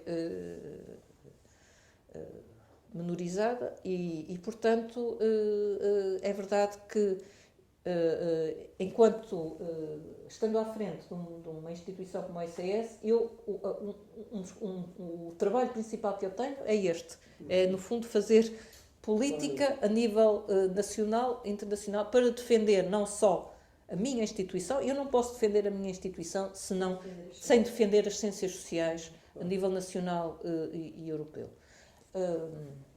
Depois é todo o trabalho que tenho de fazer para dentro da instituição. Num contexto de turbulência e de incerteza, esse trabalho duplica. Porquê? Porque há um clima generalizado de insatisfação.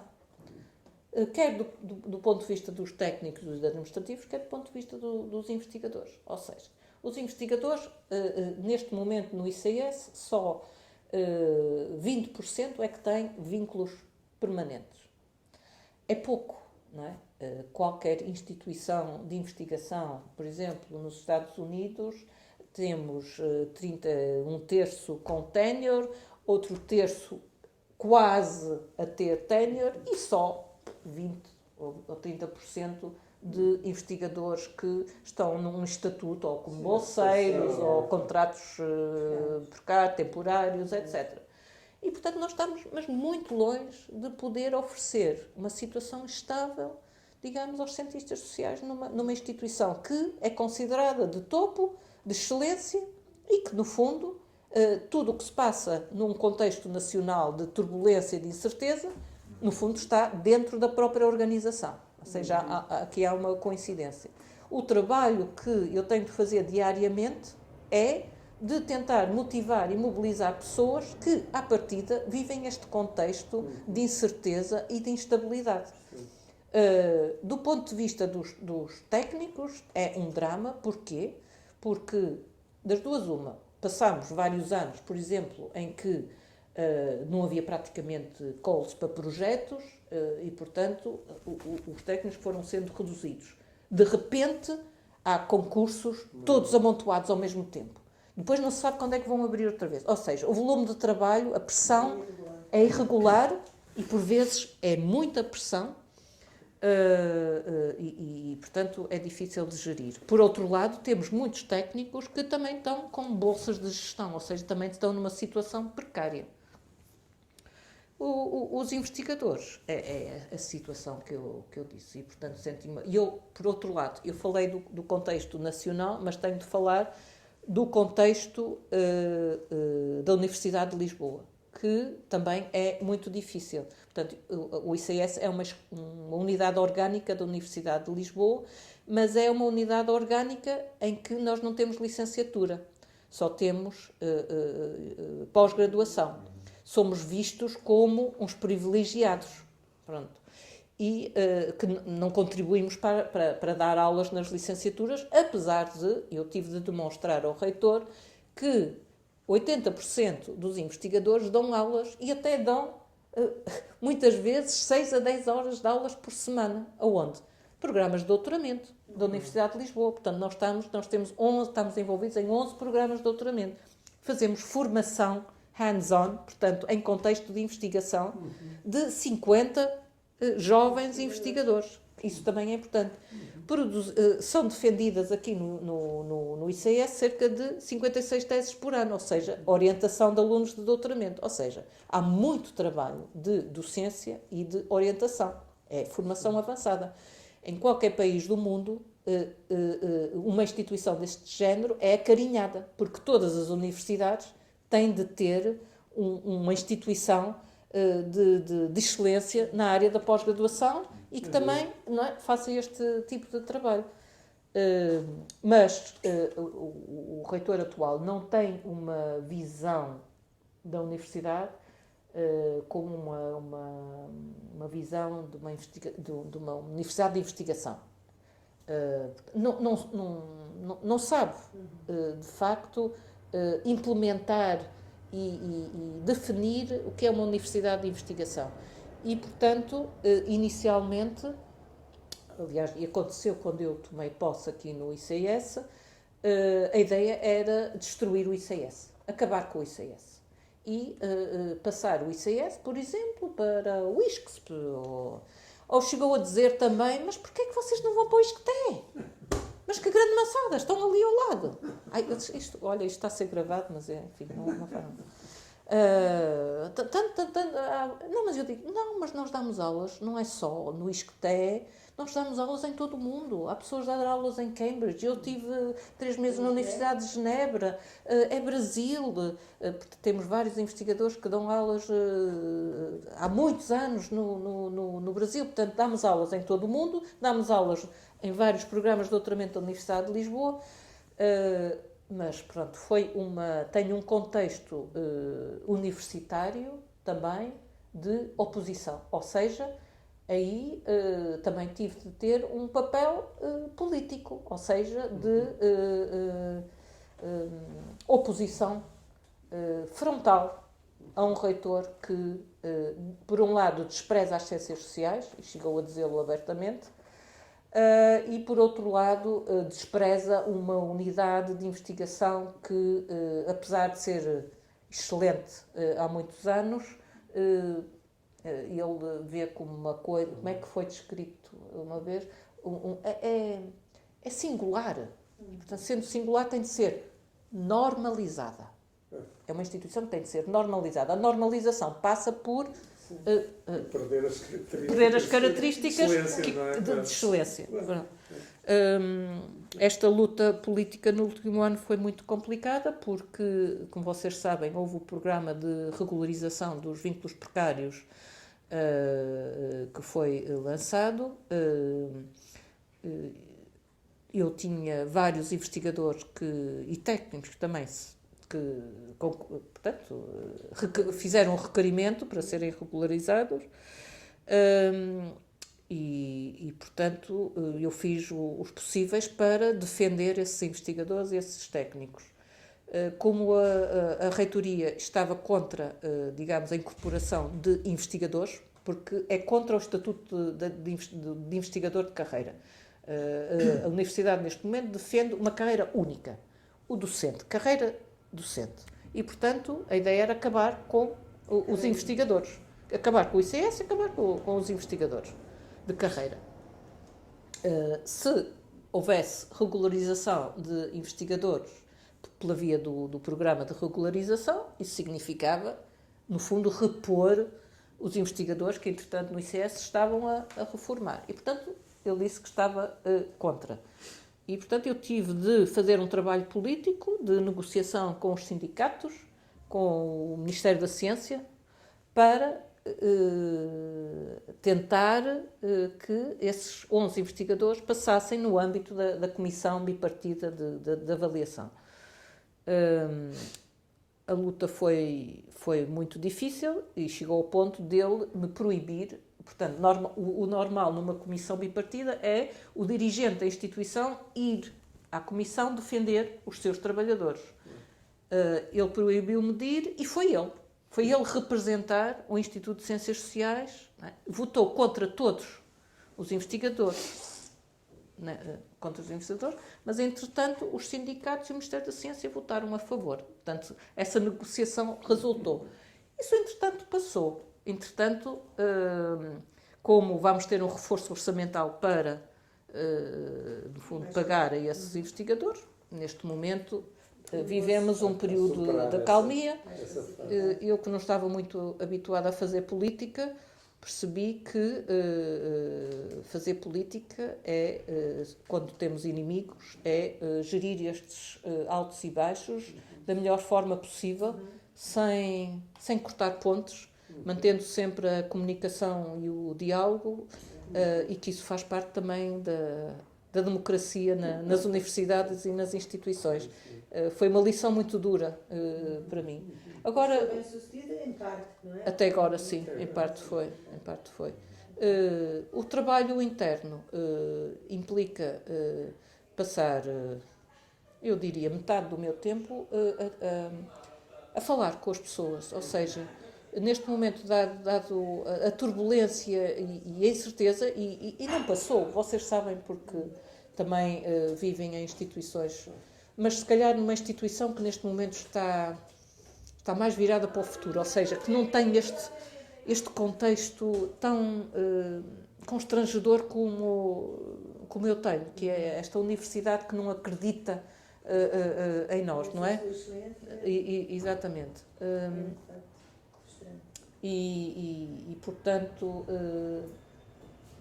tenho de fazer muito trabalho interno para estar sempre atenta a qualquer pequeno problema.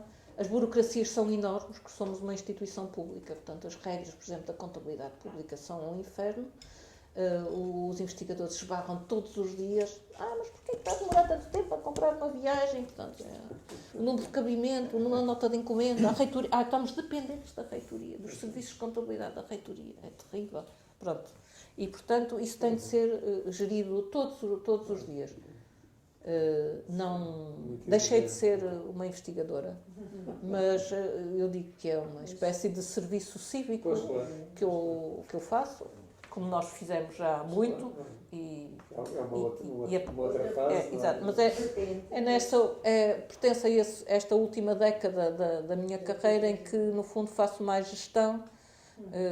Tive tempo para refletir sobre a avaliação, sobre o que é uma instituição científica, sobre o sistema científico nacional. Não estou muito otimista relativamente à evolução. Acho que estamos a perder fogo em termos internacionais, em termos de produção científica, porque toda esta incerteza e toda esta instabilidade acaba por afetar a produção científica. Se os investigadores não têm calma, estabilidade para trabalhar, a produção começa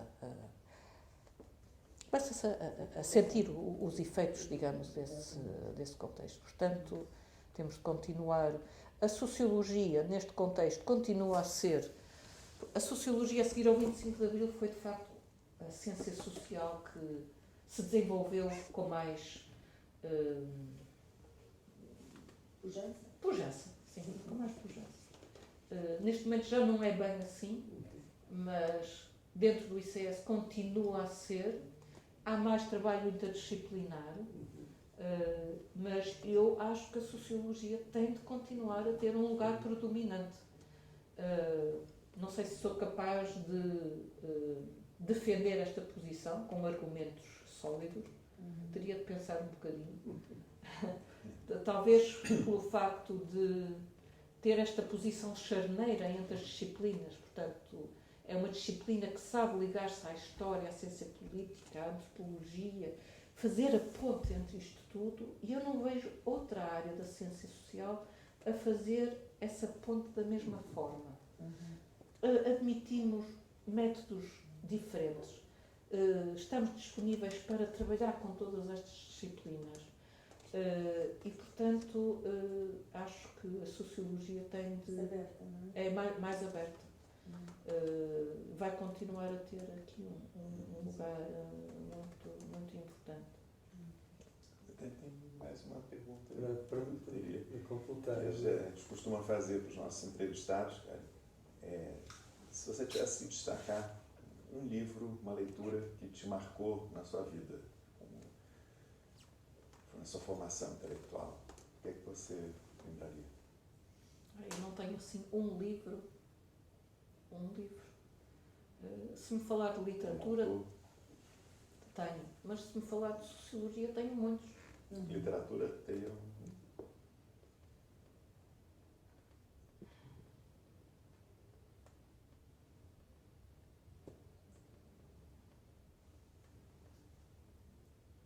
Do ponto de vista das ciências sociais, podemos falar em autores, não é? Sim, Se para ti não for tão fácil identificar uma obra ou duas, mas se há um autor, um conjunto de autores que para ti tenha representado, não é? também, se não tiver muito particular, não aparece.